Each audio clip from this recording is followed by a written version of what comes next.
Assalamualaikum warahmatullahi wabarakatuh. Puji syukur kita panjatkan atas kehadirat Allah Subhanahu wa Ta'ala karena memberikan kita kesehatan sehingga kita sempat mengikuti perkuliahan pada hari ini. Baik, langsung saja kita masuk ke materi pembelajaran pada hari ini, yakni yang pertama ada tujuan bimbingan konseling. Nah, tujuan dari bimbingan konseling ini adalah untuk membantu individu mengembangkan diri secara optimal sesuai dengan tahap perkembangan dan predisposisi yang dimilikinya seperti kemampuan dasar dan bakat-bakatnya.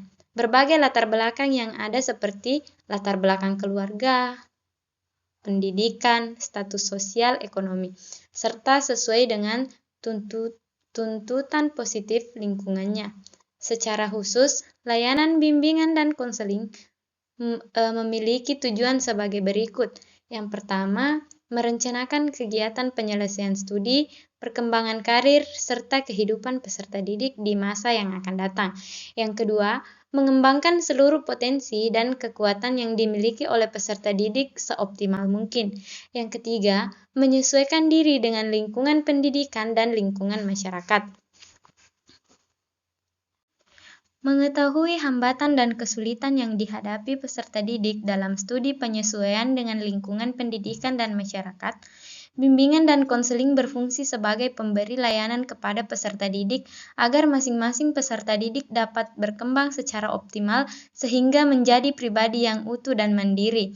Adapun fungsi-fungsi bimbingan dan konseling dijelaskan sebagai berikut. Yang pertama, ada fungsi pemahaman, di mana fungsi pemahaman yaitu fungsi bimbingan dan konseling yang akan menghasilkan pemahaman tentang sesuatu oleh pihak-pihak tertentu sesuai dengan kepentingan pengembangan peserta didik.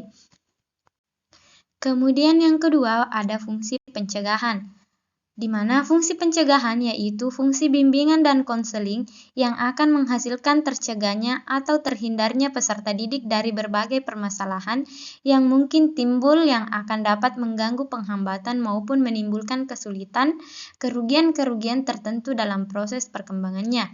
Yang ketiga ada fungsi pengentasan. Nah, fungsi pengentasan adalah pelayanan bimbingan dan konseling akan menghasilkan teretaskannya atau teratasinya berbagai permasalahan yang dialami oleh peserta didik. Pelayanan bimbingan dan konseling berusaha membantu memecahkan masalah yang dihadapi oleh peserta didik baik dalam sifatnya, jenisnya, maupun bentuknya. Kemudian yang keempat ada fungsi pemeliharaan dan pengembangan. Fungsi pemeliharaan dan pengembangan adalah fungsi bimbingan dan konseling yang akan menghasilkan terpeliharanya dan terkembangnya berbagai potensi dan kondisi positif peserta didik dalam rangka perkembangan dirinya secara tertera, mantap, dan berkelanjutan. Kemudian yang terakhir ada fungsi advokasi. Fungsi advokasi yaitu fungsi bimbingan dan konseling yang akan menghasilkan teradvokasinya atau pembelaan terhadap peserta didik dalam rangka upaya pengembangan seluruh potensi secara optimal. Nah, lanjut ke asas-asas bimbingan dan konseling. Di mana di sini menurut Prayetno, asas-asas bimbingan dan konseling yaitu terdiri dari asas kerahasiaan, di mana asas kerahasiaan ini menuntut keterangan tentang peserta didik dan menjadi sasaran layanan. Dalam hal ini, guru pembimbing berkewajiban penuh memelihara dan menjaga semua data dan keterangan itu sehingga kerahasiaannya benar-benar terjamin. Yang kedua ada asas kesukarelaan.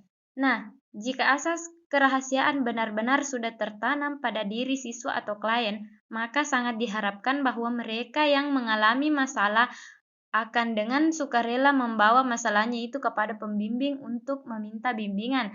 Yang ketiga, asas keterbukaan. Bimbingan dan konseling asas keterbukaan bimbingan dan konseling yang efisien hanya berlangsung dalam suasana keterbukaan, baik klien maupun konselor.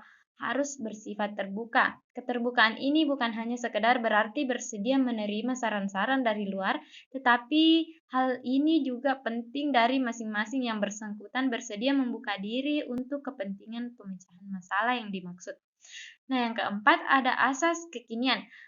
Masalah individu yang ditanggulangi adalah masalah yang sedang dirasakan, bukan masalah yang sudah lampau, dan bukan juga masalah yang akan datang. Asas kekinian juga mengandung pengertian bahwa konselor tidak boleh menunda-nunda pemberian bantuan yang harus mendahulukan kepentingan klien daripada orang lain. Yang kelima ada asas kemandirian. Nah, dalam memberikan layanan pembimbing, hendaklah selalu menghidupkan kemandirian pada diri orang yang dibimbing. Jangan sampai orang yang dibimbing itu menjadi tergantung kepada orang lain, khususnya para pembimbing atau konselor. Yang keenam ada asas kegiatan. Usaha layanan bimbingan dan konseling akan memberikan buah yang tidak berarti bila individu yang dibimbing tidak memerlukan kegiatan dalam mencapai tujuan bimbingan. Hasil-hasil usaha bimbingan tidak tercipta dengan sendirinya, tetapi harus diraih oleh individu yang bersangkutan. Kemudian yang ketujuh ada asas kedinamisan. Nah, upaya layanan bimbingan dan konseling menghendaki terjadinya perubahan dalam individu yang dibimbing atau perubahan tingkah laku ke arah yang lebih baik. Kemudian yang ke-8 ada asas keterpaduan. Layanan bimbingan dan konseling memadukan berbagai aspek individu yang dibimbing.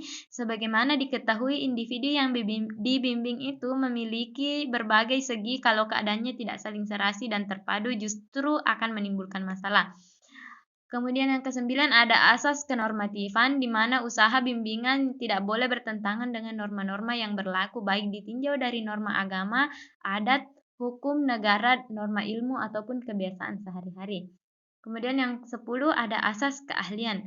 Usaha layanan bimbingan dan konseling secara teratur, sistematik, dan dengan mempergunakan teknik serta alat yang memadai. Untuk itu, para konselor perlu mendapatkan latihan secukupnya, sehingga dengan itu akan dicapai keberhasilan usaha memberikan layanan. Kemudian lanjut yang ke-11 ada asas alih tangan. Asas ini mengisyaratkan bahwa bila seorang petugas bimbingan dan konseling sudah mengarahkan segenap kemampuan untuk membantu klien, belum dapat terbantu sebagaimana yang diharapkan, maka petugas ini mengalih tangankan klien tersebut kepada petugas dan badan lain yang lebih ahli. Asas tuturi handayani. Yang terakhir ini adalah asas tuturi handayani. Asas ini menunjukkan pada suasana umum yang hendaknya tercipta dalam rangka hubungan keseluruhan antara pembimbing ataupun yang dibimbing.